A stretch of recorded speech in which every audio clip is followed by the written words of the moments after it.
What is this? Wait. Who's wearing these for real? It's an ugly sweater jersey. You're not wearing them, man. Oh, They wearing really these big. for real? That's not real. It's real. Y'all put a reindeer on? They got to give everybody bonuses if you wear them. This is what we're wearing? And a tree is the stripe? I ain't even gonna sugarcoat it. That ain't it. Jersey, I don't know. The helmet, I with. Oh, look how festive. We're going to be in San outfits. Look at the helmet. See the helmet? Joe, look at me right now and tell me this isn't a prank. Where's the camera? Right there. A lot of people are on it, but I love it. He's so small. Low key, like this is actually me, Greg. So what are you trying to say? Can I put like Dasher or Dancer on my nameplate? You can have my game, man. I'm not wearing this. That is hilarious. I had not seen that. Well done, Denver neither. Broncos. Literally the best thing you've done this year. Ouch. But it is. That was good. All right. They play on Christmas Day in the eat a lot of turkey and take a long nap Broncos at the Rams game. Before we get to that, though, Christmas Eve, Giants at the Vikings. The Vikings coming off of the biggest come-from-behind win in NFL history. We talked earlier about the Jaguars, how they were able to process the emotions of catching the Cowboys down 17, winning the game in overtime, going on the road and winning on a short week. The Vikings, we saw what happened to them against the Cowboys after they had the emotional win in Buffalo. 40-3 was the final score there.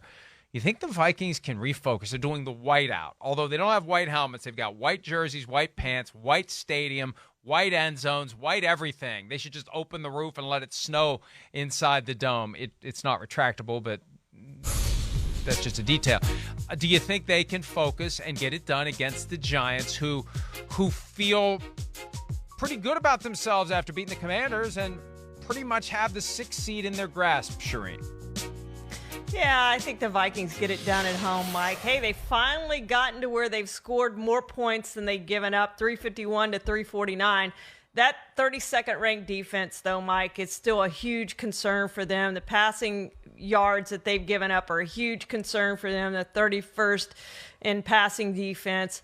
They've got to try to get that fixed, and I don't know how you do that, but they're fortunate that that's not really what the Giants do really well. So I think they'll win this game, and I think they'll win this game handedly. And I think that Colts game could do a lot for them going forward, that it provides them something of momentum going forward. Now, you're right. We thought that with the Bills game, and it didn't work out that way quite so much. But I do think that at this point in the season and now coming home to play the Giants, I think they're going to take care of business and take care of business quickly. And look, here's the reality. I don't want to be a naysayer any more than I already am. Beating the Colts while down 33-0, not nearly as impressive as coming back and beating, a good team if you're down 33-0. But they still did it. And, yeah, at some point, Kirk Cousins was talking about this. At some point, you feel like there's a special, unique quality to the team. And if the players believe it, that serves them well in the postseason. It's something Patrick Peterson told me a few weeks back after their win over the Jets, that they're starting to sense the opponents projecting this notion of, oh, no, they're going to do it again. And I would suspect they got that vibe from some Colts players as it was happening on Saturday as that lead disappeared and the Vikings pulled off the victory. Bengals at the Patriots. Cincinnati 10-4. They clinched a playoff berth last night by virtue of the Jets' loss. The Patriots 7-7, trying to rebound from one of the craziest, most embarrassing and confounding endings of a game that you will ever see in any sport. Can the Patriots get themselves back on the right side of 500 and stay in the playoff chase, Charean?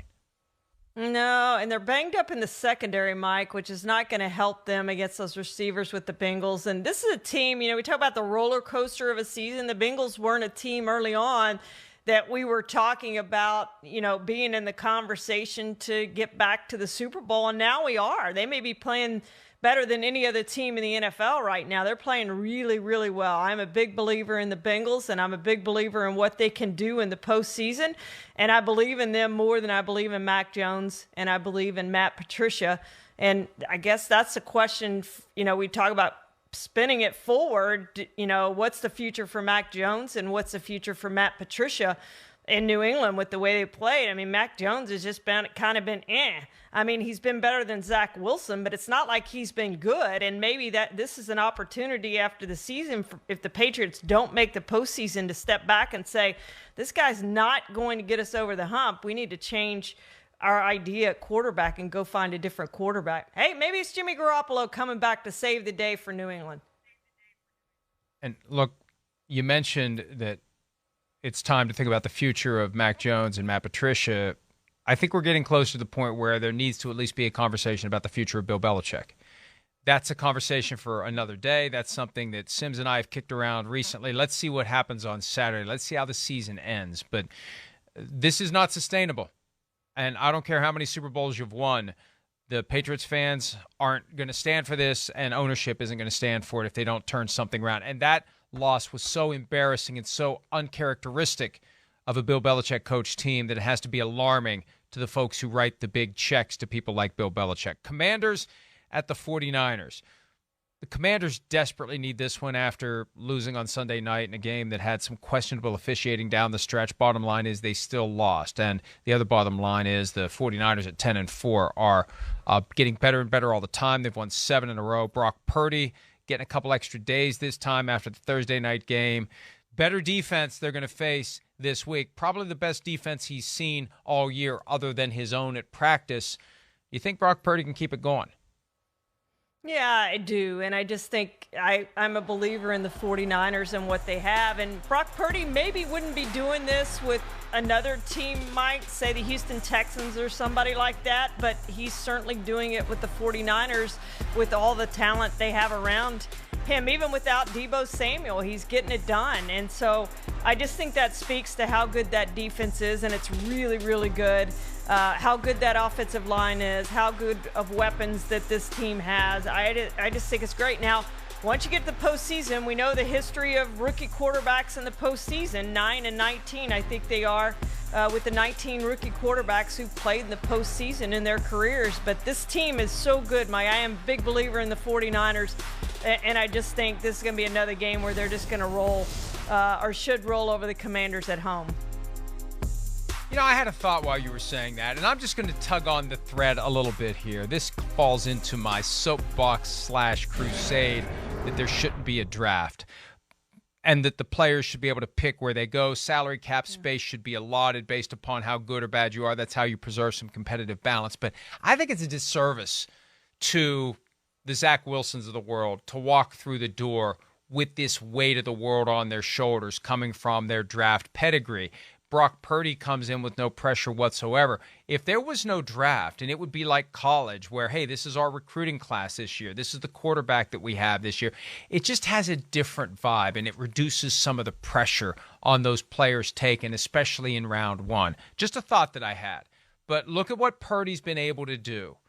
Developing quietly with no pressure, no expectations, walks out onto the field, and he's a finished product. Just something to think about for those out there who like me. And there aren't many, but you know what? I've convinced some people that maybe there shouldn't be an NFL draft, and Zach Wilson would be Exhibit A as to why it can be very bad for the players. Lions at the Panthers. Detroit is now in prime playoff position, although they do need to keep winning, and they are in need of some help. The Panthers win their next 3, and they win the division, even though they're currently 5-9. They would win the NFC South at 8-9, no matter what anyone else in the division does. Who do you think comes out on top? By the way, it's going to be most likely the coldest game ever played in Charlotte as this bomb cyclone makes its way across the country. Jared Goff used to be a guy that didn't perform well in the cold. Now it's not a factor. Do the Lions get to 8-7, Charean? Well, I would love to pick the Lions. My guy, Dan Campbell, I think he's done an amazing job there, and I would like to see the Lions win to keep their playoff hopes alive. I've just enjoyed watching this team. You talk about how we've had to kind of change our visions of what some of these helmets look like, and we've always looked at the Lions and gone, well, that's a game we don't want to see. Well, now I think you want to see the Lions play with the way they've played. But Jared Goff has been 2 different quarterbacks. At home, 20 touchdowns, 3 interceptions, a 106.9 rating on the road, 3 touchdowns, 4 interceptions, an 82.5 passer rating on the road. So he just hasn't been the same quarterback on the road. As you said, this is a really good defense. Now, a lot depends on how Taylor Heineke plays against that Lions defense, which he has a chance to play better than he did against the Giants defense. So I would probably pick the Panthers to win that game, but I would really love to see the Lions win and take that next step to get above 500. Just because, just what you said, Mike, we want to see teams that are hot make the postseason, teams that are playing well, and the Lions suddenly are a team that I want to see play every week. I want to turn on and see the Lions play, and I never would have thought I was going to say that, especially with the way they started at 1-6. Even though Jared Goff's record and performance not as great away from home, he isn't as abysmal as he used to be playing outdoors in the elements. And Sims made a great point yesterday. Even though the Lions play in a dome, they live and work and move around in the cold. It's not a shock for Jared Goff. He's out in it. They practice in it. So it's different than living and being in LA all the time, and then you have to go to Chicago. At least he gets a taste of it and gets a chance to get comfortable throwing the football, or less uncomfortable throwing the football in the elements than he used to be. Last one on the docket, Seahawks at Chiefs. And Charean, I don't know if you react to this the same way I do, but every time these teams cross paths, I think AFC West, and I think Derek Thomas, because it was a Seahawks at Chiefs game in 1990 that had the single game record for sacks. Dave Craig, I believe, got sacked 7 times by Derek Thomas, and ultimately at the end of the day, if I recall this correctly, Craig got hit, he dropped the ball, he picked it up and threw a touchdown pass to beat the Chiefs. That's the footnote to that game. Derek Thomas had 7 sacks, but he missed an opportunity for number 8 that allowed Craig to throw the game-winning touchdown pass. And part of my brain is telling me you're wrong about that, you're misremembering it, so now I'm going to have to look it up, but I think that's how it went. Wow, I didn't remember the ending to that game. I did remember Derek Thomas dominating. That's the funny thing. It's like the Odell Beckham catch. I was there for that. Hey, great catch. Giants lost that game. So there are a lot of plays like that and a lot of great performances like that when the teams ultimately lose that game. But, Mike, the Seahawks have lost 4 or 5. This is a huge test for them. If they want to stay in the postseason race, they've got to win this game. And I just don't see how they do it. I just don't think they're playing the way that they need to be playing to beat a team like the Chiefs. And again, we're talking about teams that we want to see in the postseason. I'm not sure the Seahawks are that team that I want to see in the postseason the way they're playing right now. I could change my mind. If they win this game, I'll completely change my mind and say, all right, they're legit, but they're going to have to win this game for me to say that.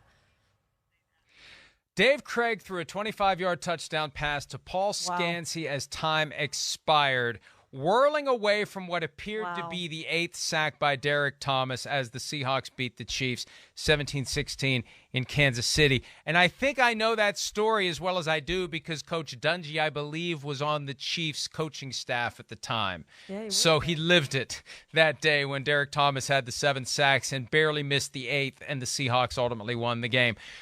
I think the Chiefs are going to win this one. I feel like the Seahawks have had their moment. They've had their time. And ever since the game in Munich, that's when it all turned, and that defense continues to be exposed. And it's been fun to watch. They get the high pick from the Broncos. The future is bright. They did better this year than anyone thought they would do, but I feel like the end of the road is here for the Seahawks. The end of the road is here for this segment. When we return, a deeper dive in Packers-Dolphins, the only good game for Christmas Day. It starts at 1 o'clock Eastern, and it should be a fun one. We'll get you ready for it when PFT Live continues right after this. Hi, it's Mike Florio. Thanks for watching PFT on YouTube. Hit subscribe for the latest news and analysis from Pro Football Talk.